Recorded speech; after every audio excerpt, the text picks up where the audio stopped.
I checked out my husband sitting next to me on the couch, glad that our conversation of last night seemed to have done no lasting damage. That didn't surprise me in the least. He was a man's man, and one of the strongest male characteristics I admire is their ability to say their piece, then forget it. Topic over. Job done. I'd known this when I broached the subject last night. "Dave, are you having an affair with Karen?" I'd been fairly sure he was. In the previous 2 or so months, he'd changed subtly but significantly. Where I used to be able to set my watch by when he came home, now he was late at least once a week. Where I knew just where he was 24 hours per day, now there were unknown blank patches. Then there was his new acquaintance with Karen, the widow across the street. Once I'd gone out on Saturday and had come back to find him mowing her lawn. When I'd quizzed him about it later, Dave said he noticed she had twisted her ankle, so when he saw her return home with a load of shopping, he'd offered to help unload it. While doing that, he'd noticed that her lawn needed mowing, so he'd done that for her. From then on, I'd come home several times to find him across the road. Once he'd come back with his shirt buttoned up wrong. When I asked him about that, he told me that he had been fixing her blocked sink and had removed his shirt for flexibility. Unable to believe this man I firmly believed was totally incapable of guile was cheating on me, I stepped up my observations. As a test, I also started subtly withholding intimacy from him. Knowing him as I did, I knew that if he could go for a week or two without being close to me, he must be getting it elsewhere. He lasted 3 weeks without even mentioning it. Yesterday, he'd gone to work on a Saturday, very unusual for him. Half an hour later, I saw Karen leaving, dressed very nicely. Bingo. I knew with Dave I didn't have to set up any fancy surveillance or hire a PI. I just had to ask him. So, once I'd worked up the courage, I did. He just turned and looked directly at me and said, "No." That was it. Almost. "Are you having an affair with anyone?" Again, a simple no. I knew then with 100% certainty. My husband wasn't having an affair.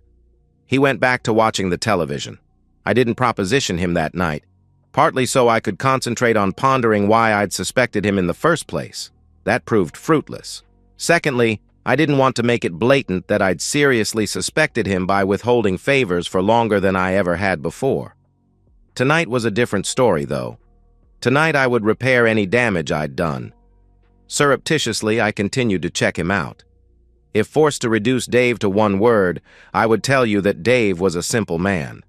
If given the luxury of using more words, I would say quiet, guileless, undemonstrative, unambitious, a black and white thinker, unobservant, loyal, direct, and very, very honest. Some people interpreted some, or a combination of these, as him being dumb. I knew that wasn't the case. All the above were the product of his difficult childhood. Harder to explain was the fact that there wasn't an ounce of malice in him. I apologize to my fellow metric lovers. It just doesn't sound the same saying he didn't have 32.2 grams of malice in him. Me. Well, I was just about the polar opposite. So why had we married 4 years ago? Simple. Opposites attract. I'd had relationships with men alike to me, and they didn't work. Then my mother had told me about her secret for a successful marriage. Marry someone totally different and manage the difference. Use each other's strengths and cover their weaknesses with your own strengths. Dave and I had discussed this many times in our long courtship. He knew his shortcomings and wanted me to be completely happy with them before we committed. In the end, I had to propose to him. In short, he was my life partner, and I loved him dearly. I deliberately stopped looking at him through the eyes of a sophisticated 21st century professional woman and turned my other side on. The one used since ancient times when attraction first began.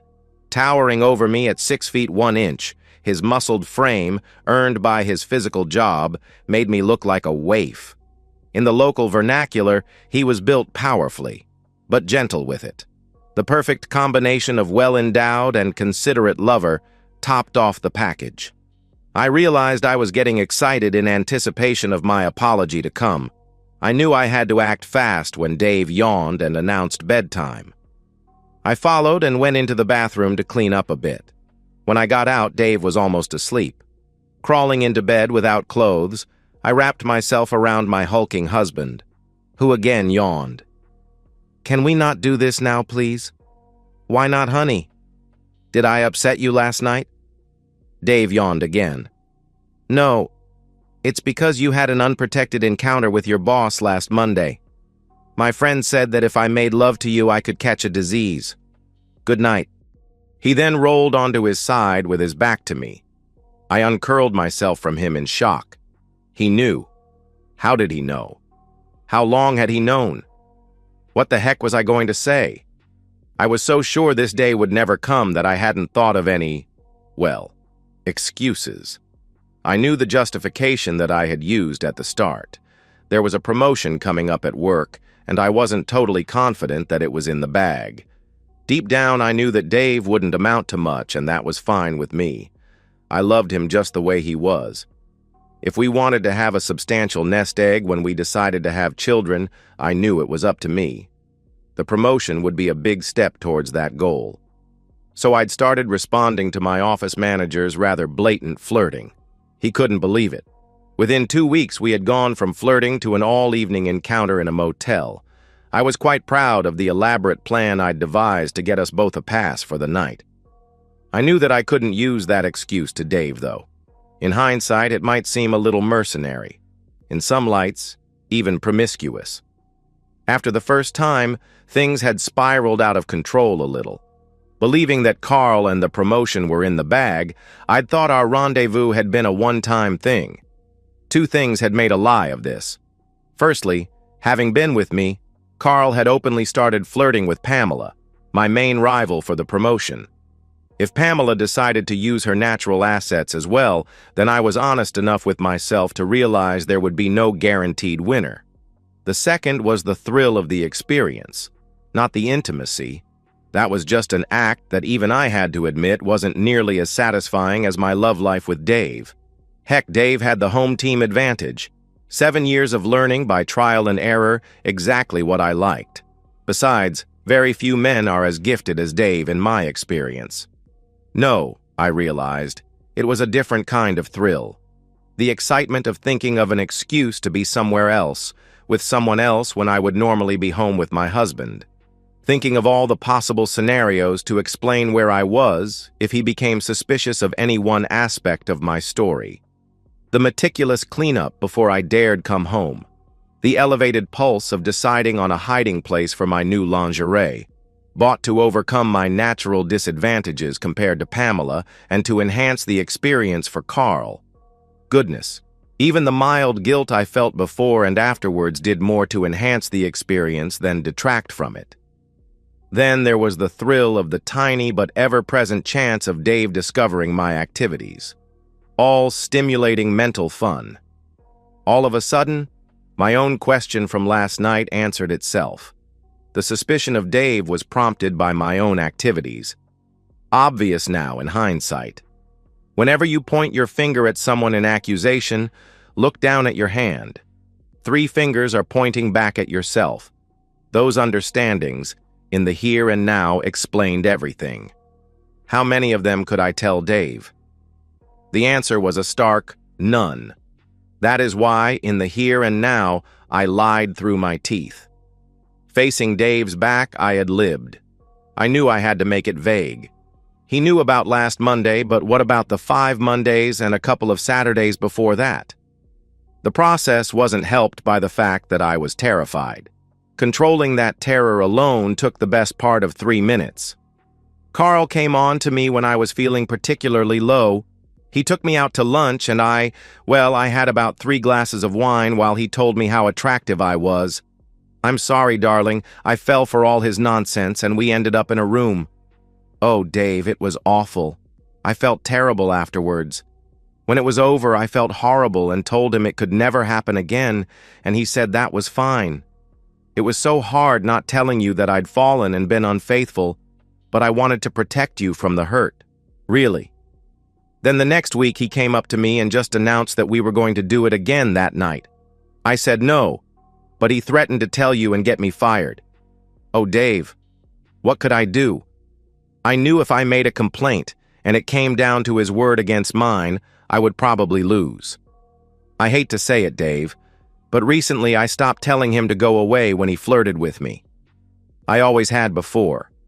That must have encouraged him. Enough people in the office probably saw us flirting and would back up his side of the story. I paused to see how Dave was taking all this. Give him an opportunity to respond. This was really hard work. In the darkness, Dave rolled onto his back but didn't say anything. Can you forgive me for one lapse of judgment, please, honey? With your backing, I will have the courage to stand up to him and say no. I should have done that from the start. If he tries to hold me back at work or get me fired, I can threaten to tell the company what he did. I'm sure he will leave me alone. Oh, darling, please forgive me, and I will spend the rest of my life making it up to you. I will never flirt with another man again as long as I live. I know it can be fun, but I now know it can be very dangerous. Please. I'd heard that a good interrogation technique was for the questioner to just remain silent and wait for the suspect to fill the silence with ill-thought-out rubbish and condemn themselves. I couldn't believe my darling Dave was smart enough to do that, though. I shut up anyway. To be honest, I'd run out of things to say. I waited for my fate to be announced from the silence of the other side of the bed. There was absolutely nothing. He must be really thinking deeply, which was a positive, wasn't it? No knee-jerk reaction from him. The only sound was the pounding of my heart in my ears, until I heard a soft snore beside me. The man was asleep. Had he heard nothing? That was kind of good. It gave me time to think of more convincing excuses. But it also gave me another problem. Not only did I now not know exactly what he knew about me and Carl, but I didn't know how much of my explanation he had heard. At what point could my recent excuses stop and new ones start? I spent most of the rest of the night scheming, only falling to sleep exhausted after 4 a.m. I staggered awake the next morning, feeling great as you can imagine. Dave always left for work before me and got home earlier. I debated letting him leave without speaking, but let fear drive me downstairs. He was just finishing his breakfast. Unusually, there was nothing set aside for me. I sat down opposite him at the kitchen table. Good morning, Sue. That was it. No kiss, no darling, no loving smile. Sweetie, what did you think of what I said last night? Sorry, Sue. I told you I was really tired. Thank God for that. It gave me a clean slate, an opportunity to ditch what I'd said, which even to me in the clear light of day sounded pathetic. Well, darling, I'm sorry, Sue. I have to get to work. Don't want to be late.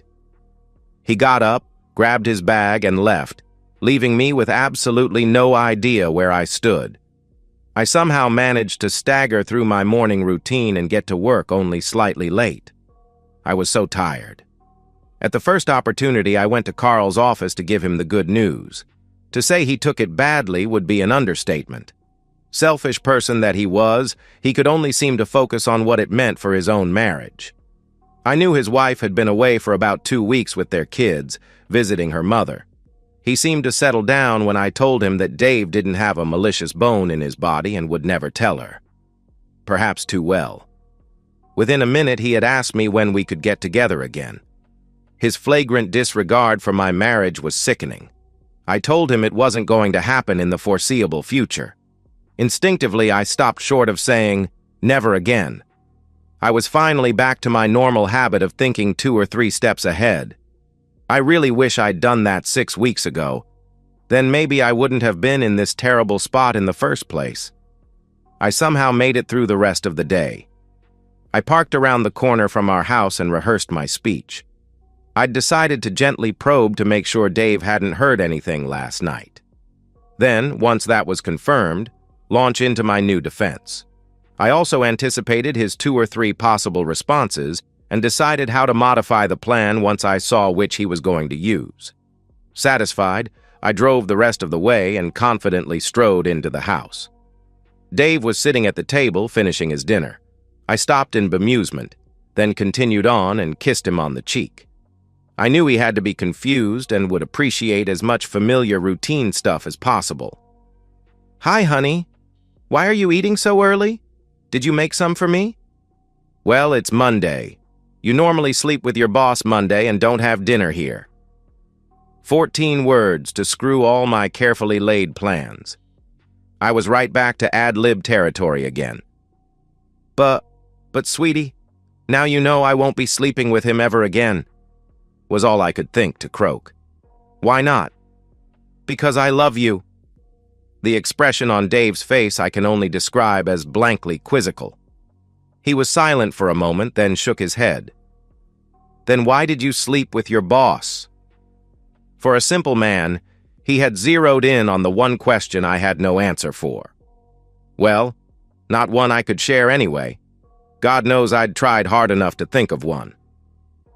As I stood there stunned, the introduction to the TV news started. Dave cleared his plates, then went and sat in his favorite chair. I was grateful for the chance to think, so I let him go and made myself some dinner. Distracted by my planning, that task took almost an hour. I joined him in the lounge about 5 minutes before his favorite show finished. I sat at his feet and put my head on his knees, but facing away from him.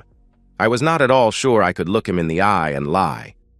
I was just getting into my stride with my new rationalizations when his show finished and he abruptly stood up. "Where are you going to, Dave?" "I'm going to the toilet, then I'm going over to Karen's. She has some rats in the ceiling and I said I'd put some traps down. Then I'm going to do some other jobs she needs doing." He walked towards the toilet. "But Dave, have you been listening to a word I've said?" "No, Sue. You know I like that show." I waited while he used the toilet and came out. "When are we going to talk about this, darling? When are you going to let me explain? If I can't explain, then how are we going to get past this? How are you going to be able to forgive me and let us move on together?" This brought him to a standstill. He stopped on his way towards his workshop and turned around, shaking his head like he was trying to clear it. "Move on together. I'm a bit confused, Sue. Aren't you going to be with him now? I presumed you loved him more than me and would want to be with him rather than me. But I don't love him, honey.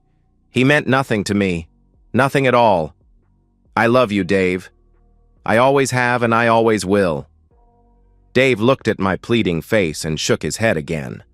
Like I wasn't putting my words in a format that they couldn't get in his head, and he was trying to readjust his brain. "Then why did you sleep with him?" I suddenly realized that there may never be an answer to that question. I stood and watched him as he gathered up some tools and walked out. An hour later, a snippet from his words of the previous night slipped into my mind. He'd said, "My friend said that if I made love to you, I could catch a disease." Obviously, that friend had to be Karen.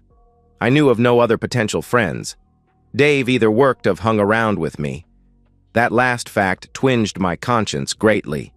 I was his only friend, and I'd knifed him in the back.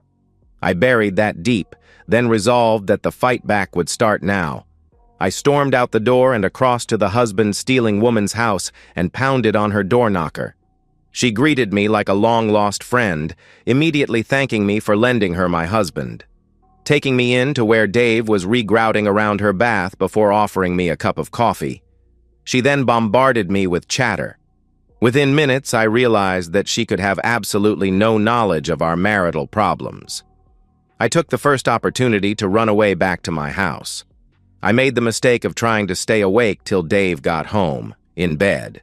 The next thing I knew, my alarm was going off and Dave was gone. Time for decisive action and a technique that never failed. I knew Dave was definitely an actions speak louder than words kind of guy. I rang work and took the day off, cleaned the house, then went shopping. The 4-course meal I had in mind were all Dave's favorites. With an hour to spare, I showered, picked out my sexiest dress, and put on the perfume that Dave always commented on. I planned that night's conversation. Every time I did this, I realized it was getting harder. I didn't know what, if any of our 2 previous conversations, Well, my monologues, Dave had heard. That was constraining what I could now say. Dave came home at his normal time and seemed to appreciate my efforts. I kept the conversation neutral, dreading anything that might trigger that unanswerable question. We had some remarkably normal conversations. I decided to let him move us forwards. He'd had all day to process my words from last night. He could have no doubt that I loved him. After I'd cleared everything away, I felt comfortable enough to snuggle up to him on the couch. Well, tried to anyway. He shuffled away. I told you, Sue, my friend said I shouldn't make love to you. Darn. This guy had a way of scuttling all my plans. Who is this friend, honey? I'm sorry. She said not to tell you. I was shocked. My husband appeared to be under the control of another woman. That was my job. I could think of nothing to say, so we just watched TV until bedtime. The next day, Carl called me into his office. He once again asked me when we could get together next. More to wipe the smug grin off his face than anything else, I told him about Dave's new unknown friend, the one advising him and possibly the one who had alerted him to our affair in the first place. I was obvious Carl wasn't interested, so I maliciously said that it could be his wife. That pulled him up short. Even as I said it, the rightness of it struck me. Could it really be his wife? It would make sense. It's probably what Carl and I would both do. Tell the other partner's spouse while quietly making arrangements to withdraw from the marriage in good order. We spent the next hour discussing whether it was in his wife's nature to act like we would. Yes, it was. Then we talked about how she could have found out. My planning had been very careful, so I couldn't see how. We parted, Carl resolving to sound his wife out. There was no more talk of motel trysts. Dave was a little late that night and didn't get there till after my mother.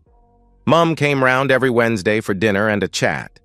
Dinner went comfortably as normal, with Dave seeming like his old self.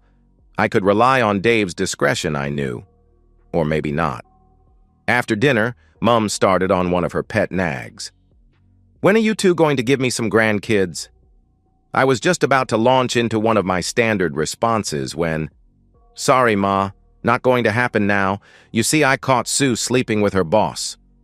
My jaw hit the table just in ahead of Mum's.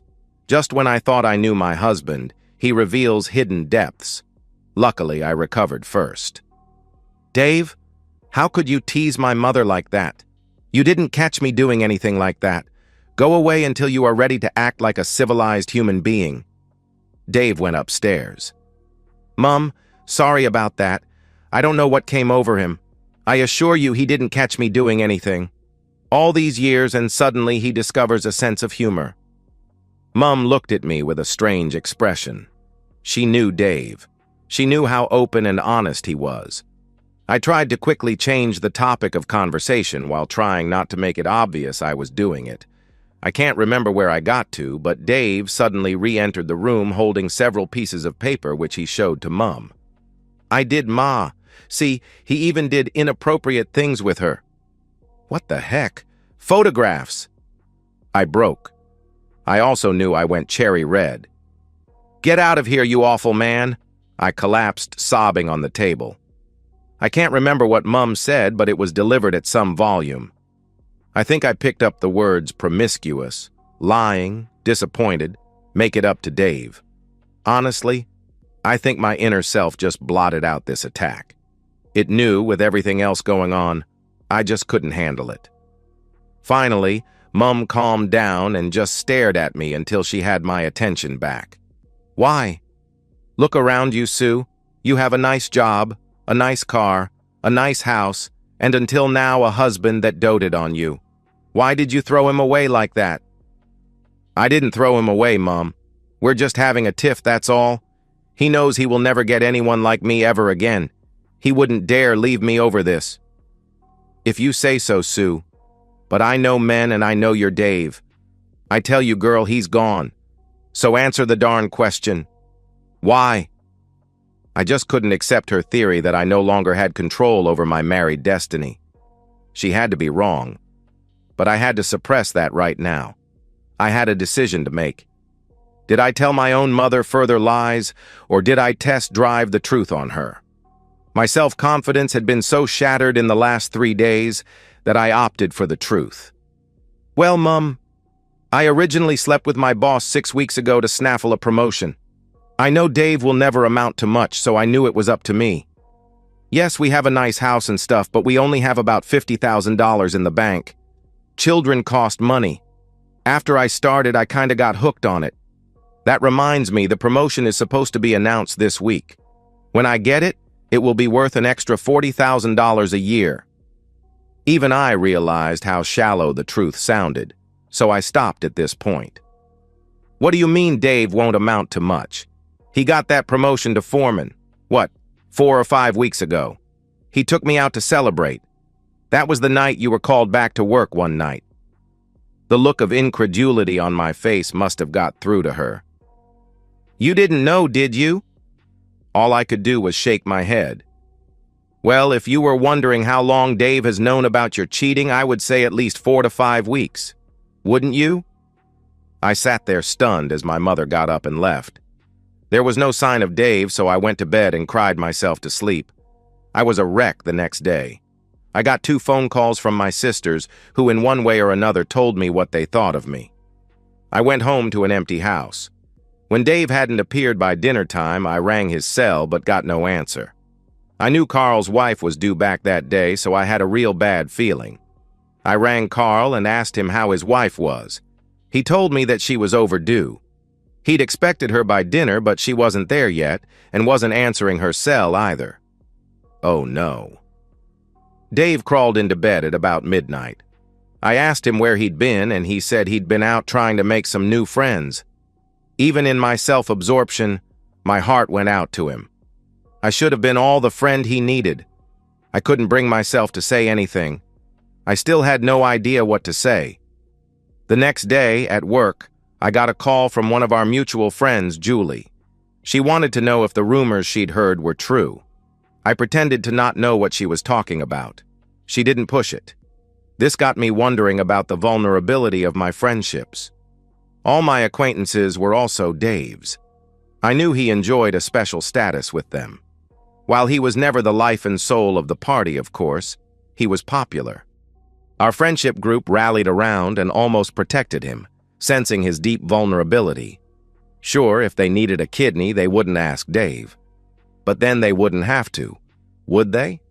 If they needed a kidney, then Dave would be lining up outside the clinic doors before they even opened. Now I thought about it. If push came to shove, I had no idea whose side most of our friends would take. I took the rare step of ringing Dave at work. Dave, have you told any of our friends about me? I might have, Sue. How could you do that to me, Dave? I'm your wife. Why shouldn't I have, Sue? Well, if you go around saying I slept around on you, our friends may think I'm an adulterous person. Didn't you want them to think you're one of those adulterous people? No, of course I didn't. Then why did you sleep with your boss? Darn. Could things get any worse? My mother and sisters weren't taking my calls. I was in danger of losing all my friends, and my husband was behaving like an absolute jerk. I still couldn't believe that Mum was right and my marriage was over. Things weren't that desperate yet. I was musing all this when the receptionist came around announcing that there was a senior staff meeting in 10 minutes. Yes, you guessed it. It was to announce the promotion of Pamela. I waited for all the ruckus to die down, then with steam coming out of my ears went to Carl's office and closed the door. What the heck, Carl? That promotion was mine. I earned it. Carl squirmed in his seat. Sue, you were the front runner for the last 3 months, but when they pressed me this morning, I had to say, Pamela, I'm very sorry, Sue. Why did you have to give that woman the job?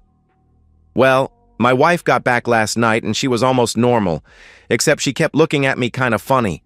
If I had to guess, I'd say she's heard whispers but doesn't have enough to confront me. I thought if I promoted you, it may sort of confirm those rumors. The best way of throwing her off the scent was to give the job to Pamela. Don't worry, Sue. There'll be another vacancy within 2 years.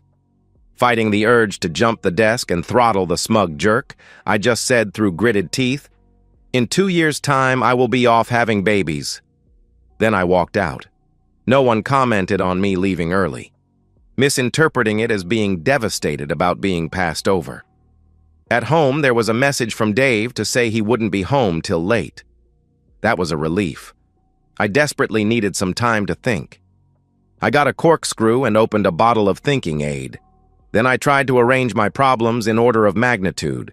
The conclusion was simple: fix my marriage and regain friends and family. If Dave forgave me, then my friends and family would also. I hope. I was fortunate in that I didn't think Dave has listened to any of my excuses to date, but I still had no idea what he actually knew. But now I had a source to help me with that. If I could find where he had those photos, there might be a PI report or something. Now, he'd come down the stairs with those photos. All there was up there was our bedroom, walk-in robe, and bathroom. I headed up the stairs happy that I had a plan. I started on Dave's side of the closet. Nothing. Nothing under the bed or in his bedside cabinet. Surely he wasn't cheeky enough to hide them on my side of the closet, but he was.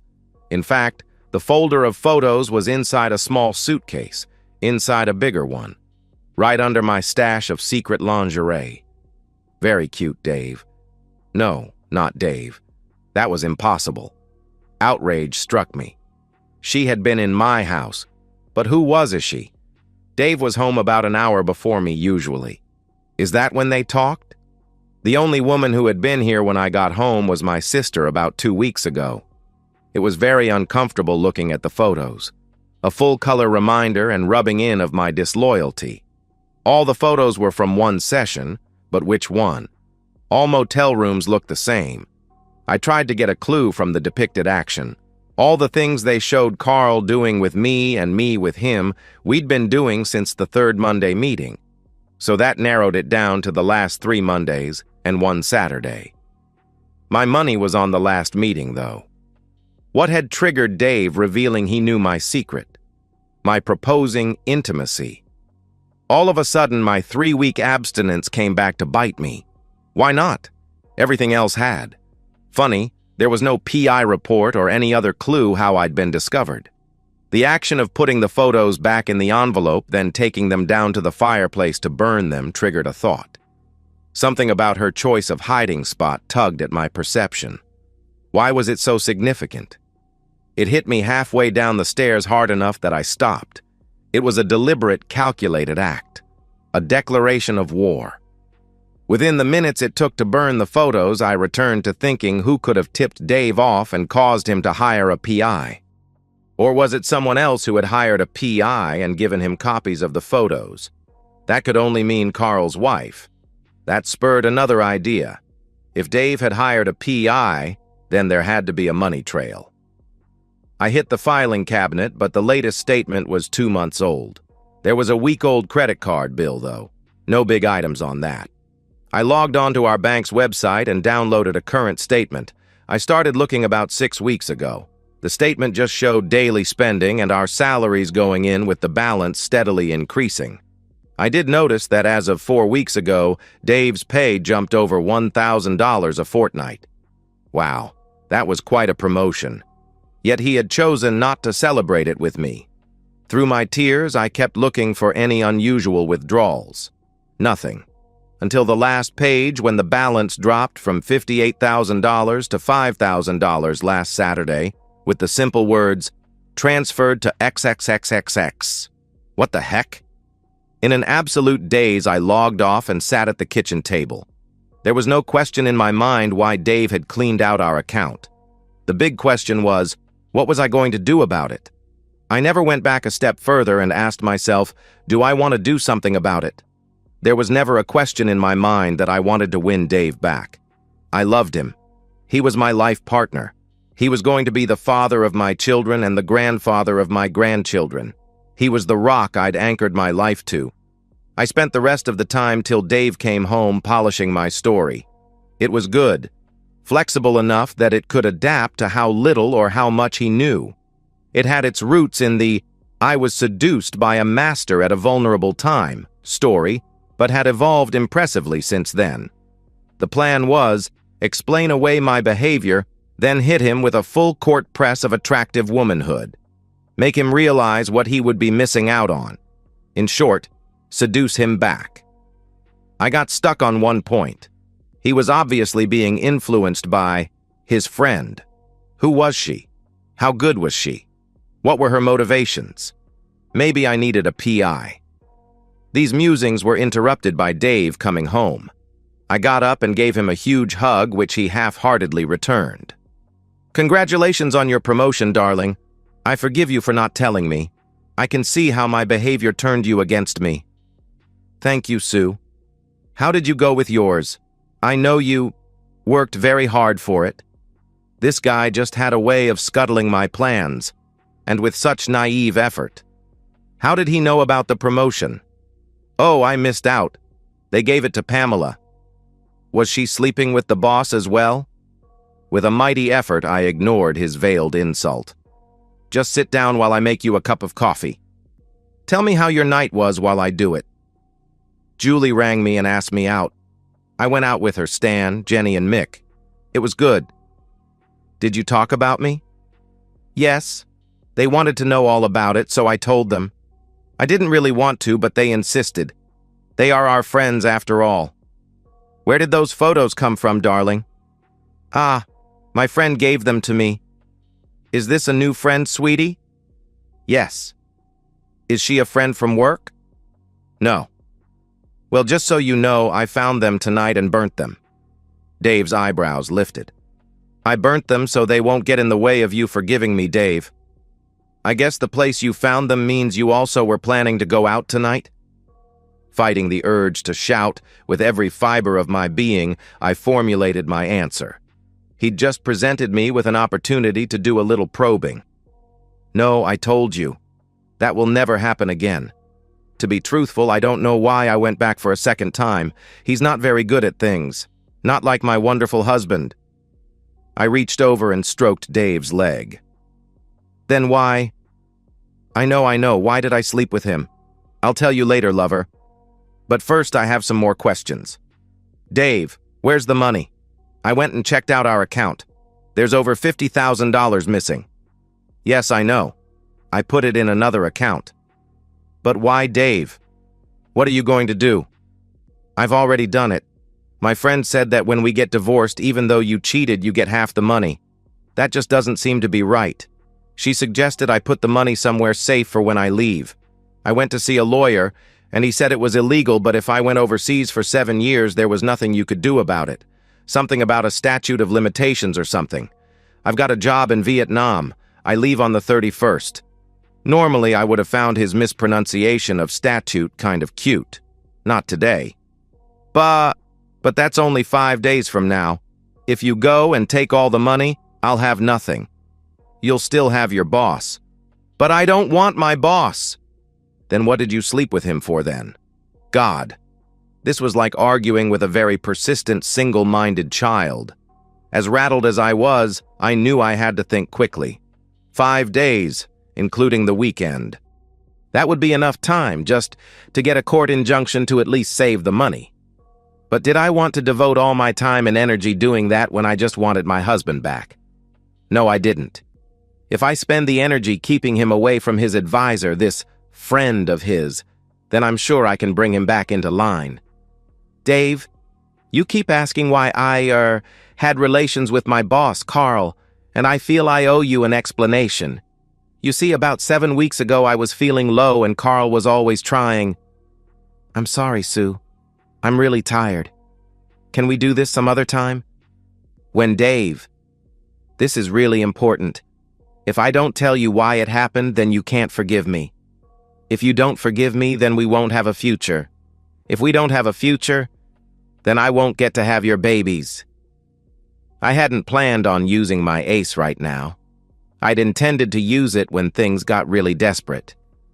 Too late now, though. It was out. You want to have my babies? Yes, darling. I love you. All of you. And no one but you.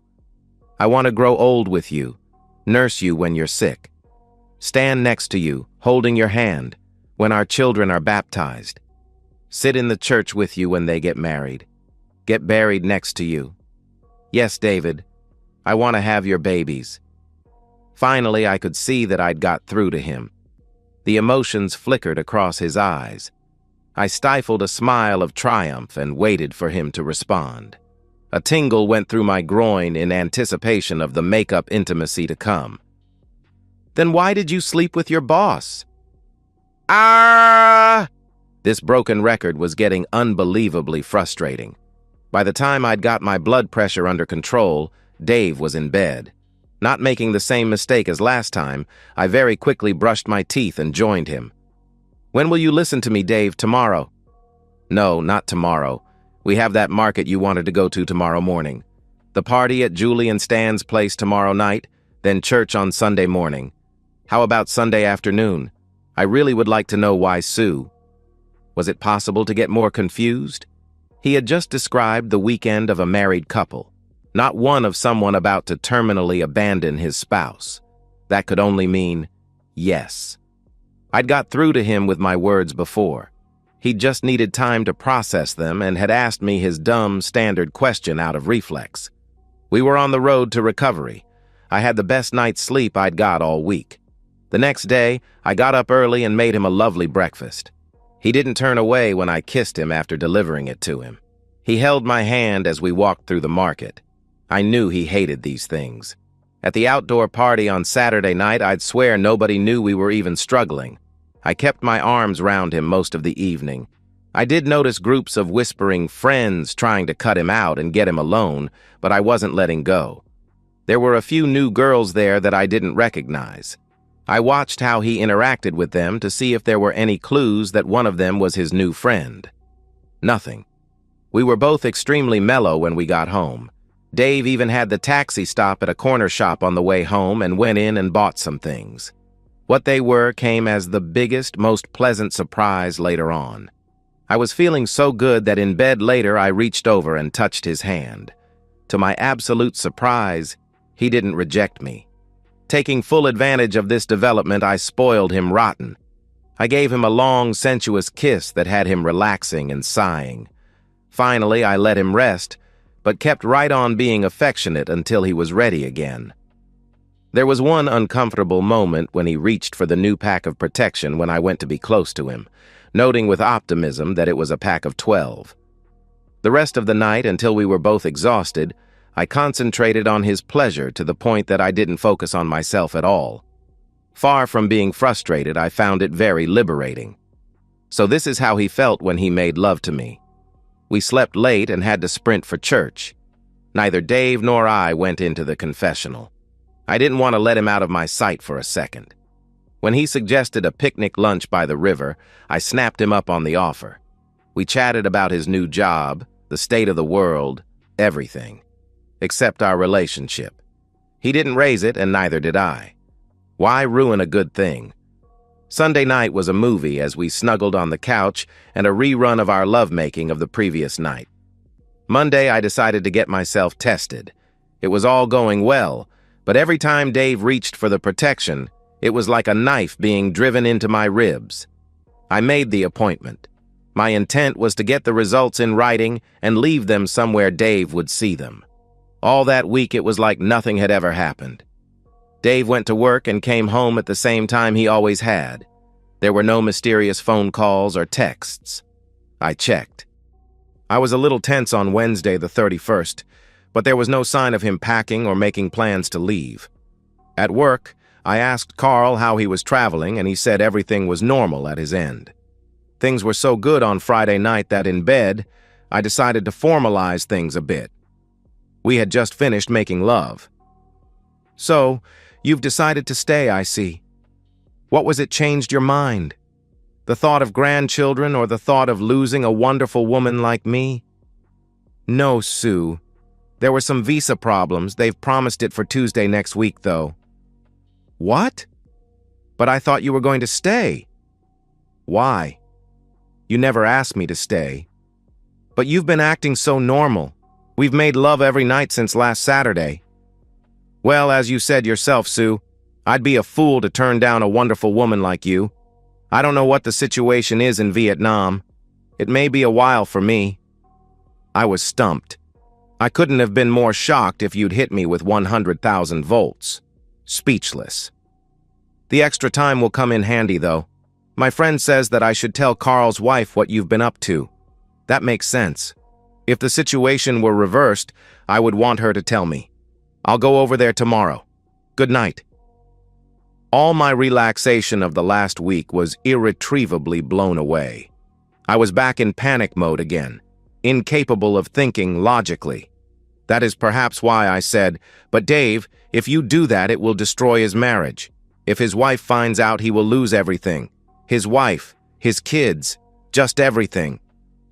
Dave sleepily reached out and turned the bedside light off. Then from the darkness said, "Then why did he sleep with you?"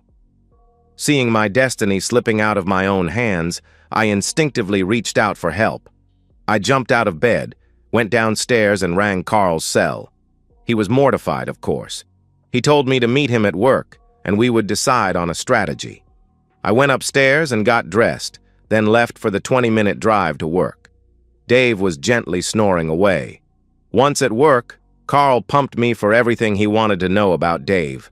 Morals, values, weak points, and physical characteristics. I warned him that in a fair fight, Dave would bury him. Once he was satisfied, Carl drove us home. We talked some more on the way. Once there, I had to grope for the front door as the sensor light wasn't working.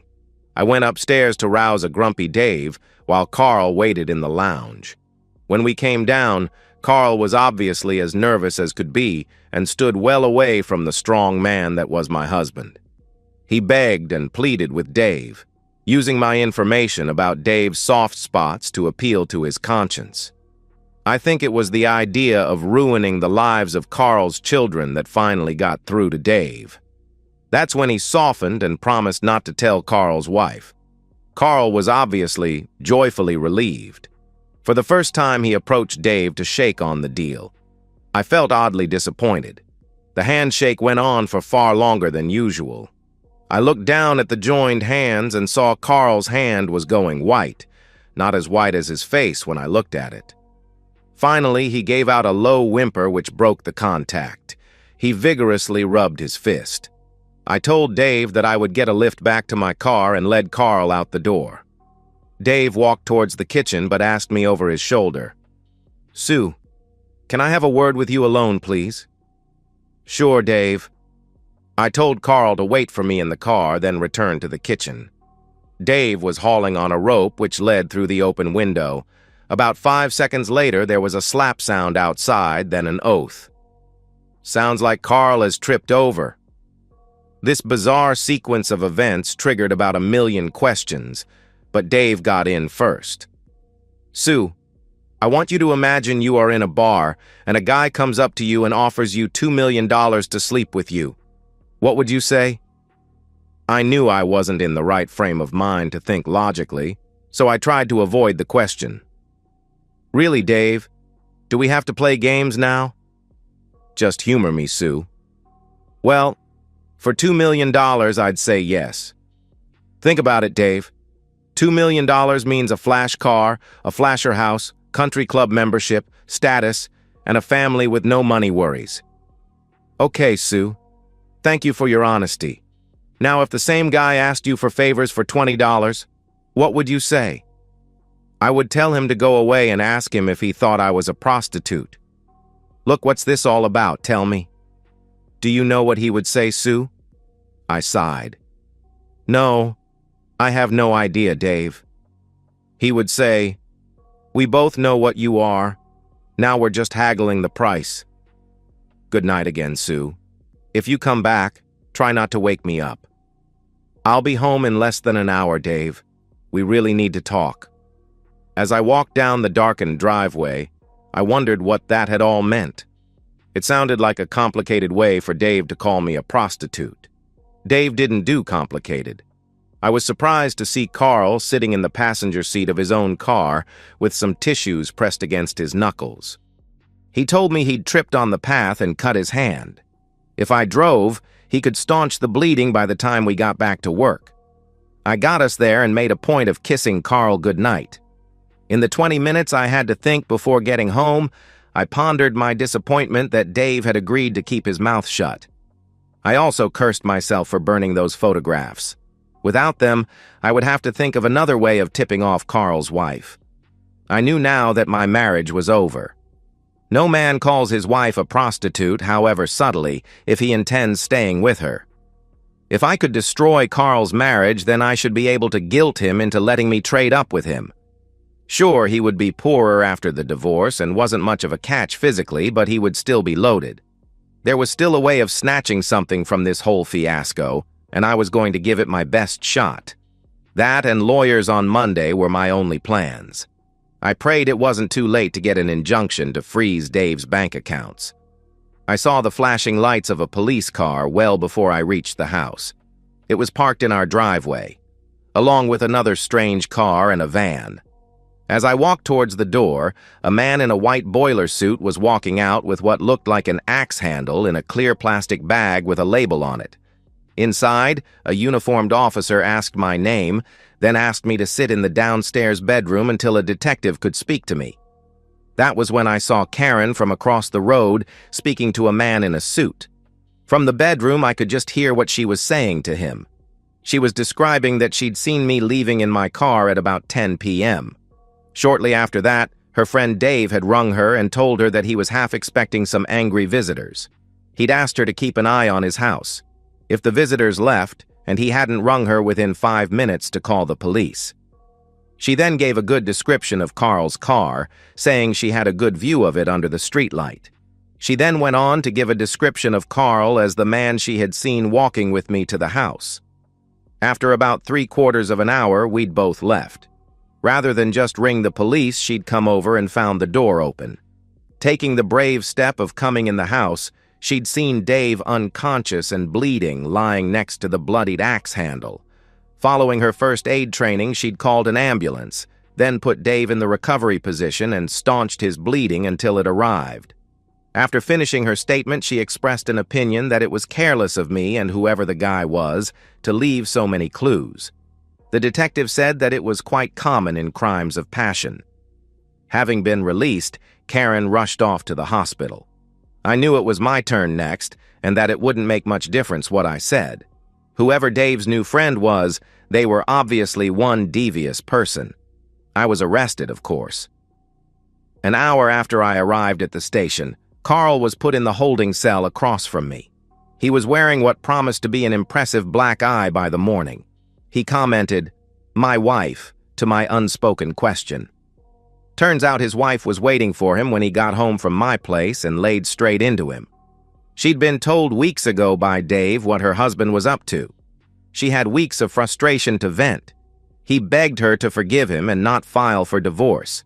She'd said she had no intention of divorcing him for about 12 months. She predicted a 2 to 5 year abandonment was about to happen. An hour later, a doctor arrived to dress his injured hands. Not until a police evidence photographer had finished, though. All of a sudden, the memory of Dave hauling on a rope made perfect sense. A rope stretching across a darkened path was sure to trip someone and had a good chance of damaging their hands.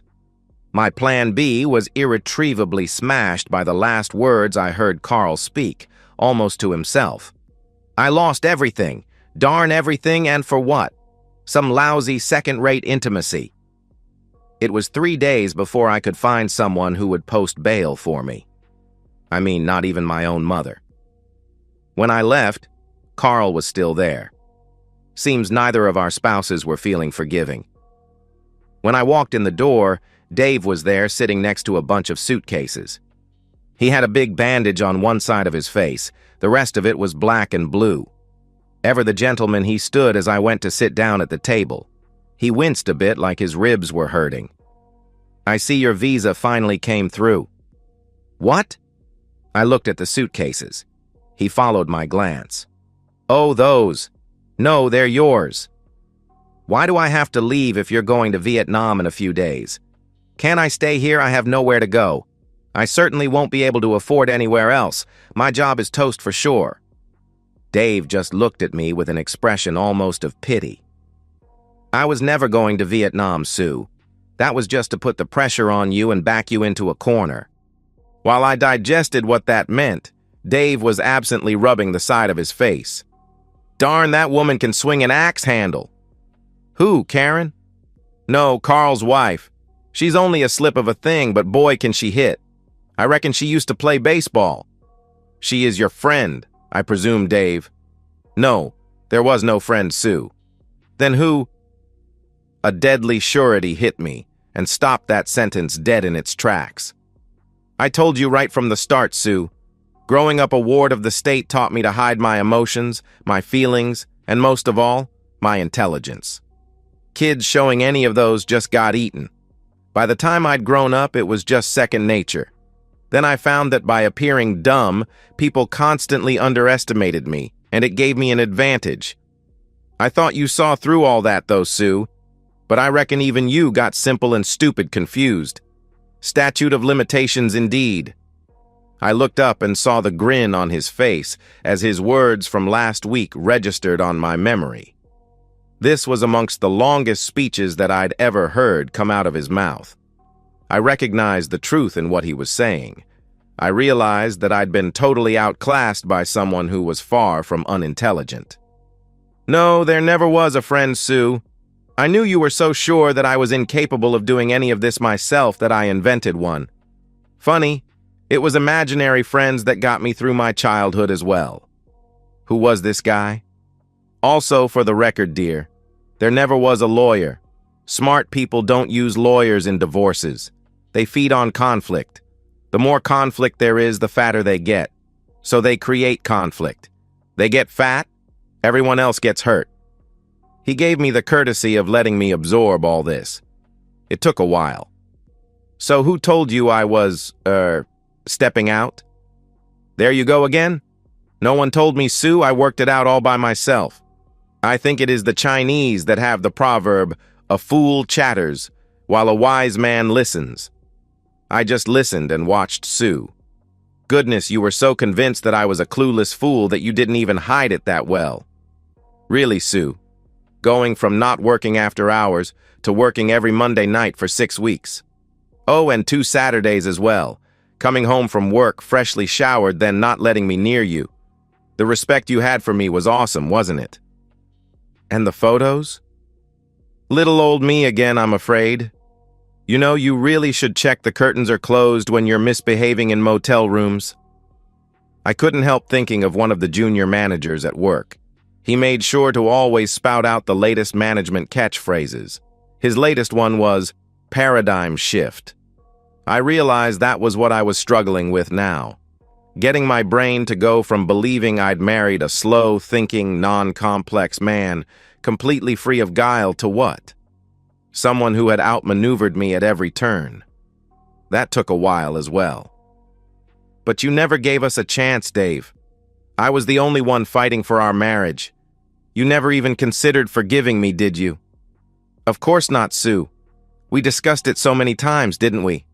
What did you call it? Our one strike and you're out policy. But you never even gave me a chance to explain. You never listened to one word I said.